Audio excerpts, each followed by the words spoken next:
अगर ये मोदी जी के पाँव पड़ के भी माफ़ी मांगेंगे ना, अगर मोदी जी ने इनको माफ़ किया तब भी तमाम इंडियंस इनको माफ़ करेंगे, नहीं तो ये अपनी खैर मना लें। इनको वो दिन नहीं आज जब 1988 में जब श्रीलंका ने इन पर अटैक किया था, तो इंडियन एयरफोर्स ही वहाँ पर मौजूद थी मालदीव में, उनकी हेल्प की, उनको हर तरह की फैसिलिटी दी। और आज भी एयरफोर्स ही मालदीव में मौजूद है, उनके लिए हर काम कर रही है। उनके तो लोगों की तादाद इतनी नहीं है, इंडियंस ही वहाँ पर सारा सिस्टम को हैंडल किए हुए हैं। मालदीव जो है वो एक ऐसा मुल्क है जो कि टूरिज्म पे चलता है, और वहाँ पे तकरीबन ईयरली 10 लाख से ज्यादा इंडियन वहाँ पे जाते हैं और विजिट करते हैं। तकरीबन ये 50 से 55% बनता है उनके टोटल टूरिज्म का। तो आप खुद 50% ऑलमोस्ट जो उनका टूरिज्म से रेवेन्यू होता है वो इंडियंस देते हैं। इंडियंस देते हैं। और अभी इन 48 घंटों के अंदर उनके एक जो है ना वो एक रेडिकल किस्म की एक इस्लामिक गवर्नमेंट आई है, जिन्होंने आके जो है ना वो एक स्टेटमेंट दिया उनके एक मिनिस्टर ने कि जो है वो इंडिया जो है वो इसराइल का पपिट है। कि मालदीव्स मजबूर हो गया, कह रहे कि भारतीय आए आए आए। India is a bigger country, stronger country, okay? क्या मांग रहे हैं? मालदीव का थोड़ा सा मसला और है ना, मतलब वो जैसे आपको पहले कहा वो है डिपेंडेंट उनके, मालदीव्स डिपेंड ही भारत पे करते हैं। डिपेंड वो समझने कि जिस तरह वो एक मुल्क का मोहल्ला है ना, वो इस तरह है। आप उनका देखें ना बॉर्डर के ऊपर वो दरिया गुजर रहा है, बिल्कुल सेम है जैसे दरमियान में पुल है। काफ़ी जगह पे हमारा इधर 200-300 किलोमीटर के बाद एक गेट। मालदीव और भारत के तनाव के बीच इजराइल ने भारत का साथ देने की बात की है। समुद्री जल के शुद्धिकरण का जो प्रोजेक्ट है उसमें साथ काम करने के लिए तैयार है इजराइल। लक्षद्वीप के साथ काम करने को तैयार है इजराइल, क्योंकि उनको इज्जत अपनी पैसे से भी ज़्यादा प्यारी है। तो हमेशा मेरे हिसाब से आपकी ज़िंदगी का जो कीमती सरमाया है वो मेरे हिसाब से आपका ये इज्जत ही होती है पूरी ज़िंदगी, और नेशनलिज्म। तो मेरे हिसाब से यही होता है कि आप जहाँ भी जाओ आपको लोग जो है ना सलाम करेंगे यार। अब वो जहाँ भी जाएंगे उनको यार कहेंगे यार ये इंडियन है यार, देखो यार इनकी ये पूरी कौम एक तरफ होगी। ये पहली दफा ही नहीं हुआ, हमेशा जब भी बात इंडिया की आती है, भारत की जब भी बात आती है तो हमेशा ये कौम इकट्ठी हो जाती है। दोस्तों ये बात तो सही है कि भय बिन होए न प्रीति। हिंदुस्तान के इतनी बार मालदीव्स को सपोर्ट करने के बाद भी इन लोगों ने आज गद्दारी कर दी, और आज उल्टा हिंदुस्तान को ही आंखें दिखा रहा था। तो अब ये मोदी जी की सरकार है और इसमें ईंट का जवाब पत्थर से मिलेगा, और मोदी जी ने दे भी दिया है। मोदी जी ने इनडायरेक्टली मालदीव्स बायकॉट और लक्षद्वीप पे लोगों को, टूरिस्ट को आकर्षित करने के लिए उनके लिए एक वीडियो बनाकर और जारी कर दिया, और इस चीज पे हर कोई सपोर्ट कर रहा है भारत को। मतलब उनको ज़रूरत कोई नहीं है, वो इतनी बड़ी मार्केट है कि अमेरिका हो, इवन हमारा सबसे जो रिलीजियस सिटी है, रिलीजियस कंट्री है सऊदी अरब, वो भी उनके बगैर किसी काम का नहीं है। आप उधर जाएँ ना तो आपको हर चीज़ मेड इन इंडिया मिलेगी। आगे जाएँ हमसे, हम सिर्फ ठेकेदार बने हुए हैं कि हम दीन के ठेकेदार हैं, तो उससे काम चला रहे हैं। BCCI उन्होंने कहा कि जी पाकिस्तान ने भी घुटने टेक दिए, ठीक है हम श्रीलंका जाके, एशिया कप हमारा है, हम इधर होस्ट हैं, हमारी तरफ नहीं खेलने आ रहे और सी कंट्री में। शराइत माननी पड़ी थी क्योंकि अगर हम जिद करते भारत ना तो, और भारत के बगैर एशिया कप की इंपॉर्टेंस ना होती। मैडम इसी को ताकत कहते हैं ना, यही ताकत है उनकी कि वो कभी दुबई में खिला लेते हैं, कभी शारजा में खिला लेते हैं, मैच पाकिस्तान के होते हैं, इसी को ताकत कहते हैं। तो मालदीव्स के अंदर एक नए प्रेसिडेंट आए हैं जो कहा जाता है कि एक एंटी इंडिया उनका स्टांस है। आते ही उन्होंने ये कहा कि जी भारत की जो कुछ फोर्सेस हैं, कुछ सोल्जर्स थे वो चले जाएं वहाँ से। पहले वो टर्की चले गए, फिर वो भी चाइना जा रहे हैं। तो शायद उनके जो कुछ वजीर हैं उनको ये लगा कि हमने भारत के खिलाफ एक स्ट्रॉन्ग पोजीशन लेनी है, और वो उन्होंने ली। और सुनने में ये आ रहा है कि वो उनके उल्टी गले पड़ गई है। इंडियंस जो हैं वो भी बड़े एग्रेसिव हैं कि प्राइम मिनिस्टर मोदी के बारे आप इतनी हार्श लैंग्वेज क्यों इस्तेमाल कर रहे हैं। ऐसा क्या कहेंगे, लक्षद्वीप आजकल बड़ा ट्रेंडिंग पे चल रहा है सोशल मीडिया पर। इंडिया के प्राइम मिनिस्टर की जो तस्वीरें हैं लक्षद्वीप के हवाले से बड़ी वायरल हो रही हैं।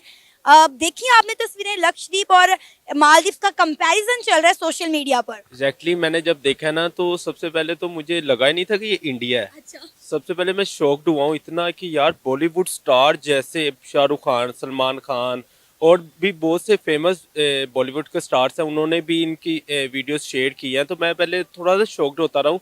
मैं कहा यार ये लक्षद्वीप भी है, मैं कहा ये नहीं यार ये सोचा होगा सारे एक्टर्स जो हैं एक साथ मालदीव्स निकल गए। हाँ मुझे यही लगा। मैंने कहा आई थिंक ये ना मालदीव गए हैं, वहाँ पे ना उनका कोई शूटिंग हो रही है, उनकी कोई मूवी, लगता है कोई हैवी प्रोजेक्ट होने वाला है। जिस तरह की ये ब्लास्ट मूवी फेंकते जा रहे हैं, आई थिंक मेरे ख्याल से मालदीव में नया कोई प्रोजेक्ट होने वाला है। मालदीव के स्टेटस लग रहे हैं। हाँ मालदीव के स्टेटस, बट जब मैंने देखा ना ये तो इंडिया का लक्षद्वीप है। जिस तरह के उधर उनके प्राइम मिनिस्टर ने उनको जजीरा निकाला है, उसको डेवलपमेंट कर रहे हैं। यार यकीन माने कि इतना खुश हुआ कि यार हमारे हमसाया मुल्क हमसे खुश भी हुआ और थोड़ा सा अफसोस भी हुआ कि यार हमारा हमसाया मुल्क इतना आगे जाता जा रहा है कि हम लोग तो सोच भी नहीं रहे, हमारा तो इधर सी पैक भी नहीं हमें अभी तक बन रहा। आज हम बात करेंगे इंडिया वर्सेस मालदीव के बीच होने वाली एक बहुत बड़ी कंट्रोवर्सी की।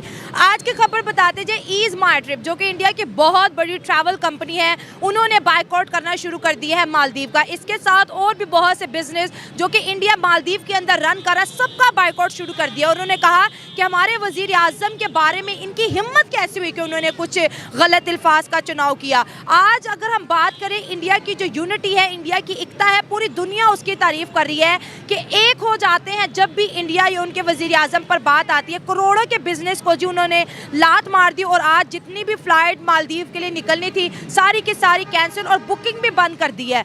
पता है कि हर साल जो है 3 लाख से ज़्यादा इंडियंस जो है वो मालदीव्स जाते थे। अब आप देखिए कि अगर हम मालदीव्स की बात करें तो मालदीव्स की इकॉनमी टिकी हुई टूरिज्म के ऊपर है और उन्हें ज़्यादा बिजनेस कौन देते हैं? इंडियंस। लेकिन आप इस तरह इंडिया के प्राइम मिनिस्टर नरेंद्र मोदी को तनकीद कर रहे हैं, उन्हें डिफरेंट नामों से पुकार रहे हैं। तो आप मिनिस्टर होकर, इतने बड़े ओहदों पर होकर इस तरह की बातें कर रहे हैं, तो इंडिया ने भी दिखाया है कि भाई हमारे साथ पंगा लोगे तो हम सीधे हो जाएंगे। तो डेफिनेटली मालदीव्स को भी एक झटका लगा है कि भाई हमें जो इतनी बड़ी हमारा रेवेन्यू जनरेट होता है वो अब डेफिनेटली वो डिस्टर्ब होगा। मैं ये समझता हूँ कि खाली इसी में नहीं, खालिस्तान की भी अगर बात की जाए या बहुत सारे इस तरह के इश्यूज जो पहले चलते रहे, वहाँ पे भारत का स्टैंड जो है वो बहुत ही स्ट्रॉन्ग रहा है फ्रॉम डे फर्स्ट से। इसी तरह इस इंसिडेंट की अगर बात की जाए तो इस पे भी जो इंडियन प्राइम मिनिस्टर हैं, मैं तो ये समझता हूँ कि पूरे वर्ल्ड में जिस तरीके से उनको अप्रिशिएट किया जाता है और इंडिया को स्पेशली उन्होंने जितना प्रमोट किया अपने दौरे हुकूमत के अंदर, मतलब हिस्ट्री उन्होंने रकम कर दी है और जिस तेज़ी से उन्होंने काम किया है। अबू धाबी जैसी कंट्रीज़ जो इस्लामिक कंट्रीज़ है वो भी कोई चीज़ इनैगुरेट वगैरह करना होता है तो इंडियन प्राइम मिनिस्टर को इनवाइट करती है। मैंने कभी नहीं देखा कि पाकिस्तानी प्राइम मिनिस्टर को जो है वो कहीं बुलाया जा रहा हो, कोई इनैगुरेट वगैरह किया जा रहा हो। इसमें आपको सिर्फ प्रधानमंत्री मोदी नहीं दिख रहे, लक्षद्वीप के खूबसूरत समुद्री बीचेस दिख रहे हैं। कुर्सी पर बैठकर समुद्र किनारे की शांति का अनुभव कर रहे हैं। जिसने देखा उसने पहली चीज क्या पूछी पता है? कि कौन सा बीच है बॉस, यहां चला जाए। ये कौन सी जगह है बॉस, यहां चला जाए। गजब शांति लग रही है। और नरेंद्र मोदी यही चाहते थे कि लोग पूछें कि ये कौन सी जगह है, लोग जाएं और देखें ये जगह। पीएम मोदी ने लक्षद्वीप में स्नॉर्कलिंग भी की, जिसमें सेफ्टी गियर पहनकर समुद्र में ऊपर से आप जो है अंदर की चीजें देखते। पे गालबन प्राइम मिनिस्टर मोदी जो है एक प्रोग्राम करते हैं मन की बात, उनमें उन्होंने जिक्र किया था आज से 1.5 साल पहले। और ये जो मालदीव वाला इशू अभी जो रिसेंटली हो, उसकी रीजन ये है कि मालदीव्स का जो झुकाव है वो चाइना की तरफ थोड़ा ज्यादा हुआ है और वो थोड़ा सा इंडिपेंडेंट होने की उन्होंने कोशिश किया कि हम किसी तरह इंडिया से जान छुड़वा के या उनको थोड़ा पीछे करके हम चाइना की तरफ अपना रुझाव करें। तो उस वजह से अब पिछले 48 घंटों में आप ये हिसाब लगा लें 3 से 4 हजार टिकट्स जो हैं, एयर टिकट्स वो कैंसिल हो चुकी है मालदीव्स की। 10,000 के करीब होटल बुकिंग्स कैंसिल हो चुकी हैं। अब जाहिर है उनकी ये इकोनॉमी को बहुत ज्यादा इफेक्ट करेगी क्योंकि 50% उनकी इकोनॉमी इसके ऊपर डिपेंड कर रही है, इंडियंस के ये ऊपर। खबर सुनी है कि उन्होंने अपने उस मिनिस्टर को जो है वो डिसमिस कर दिया, उस मिनिस्टर को हटा दिया है। और फिर अगर मालदीव की बात करें, जिस तरह से उन्होंने मोदी जी का मजाक उड़ाया, मैं बोलूँगी कि उन्होंने उस लीडर का मजाक उड़ाया है जो इंटरनेशनल लेवल पर लोगों के हीरो हैं। मैं पाकिस्तानी में खुद उनकी बहुत बड़ी फ़ैन हूँ और आज एक मैं फ़ैन होने की हैसियत से अपना इंटरव्यू दे रही हूँ। अगर मोदी जी की बात कर लो यार, उन्होंने कभी भी किसी भी कंट्री के बारे में कभी ना उन्होंने कभी किसी पीएम के बारे में कुछ बुरा बोला, ना कभी उन्होंने किसी लीडर के बारे में बोला, ना उन्होंने कभी किसी अवाम के बारे में बोला।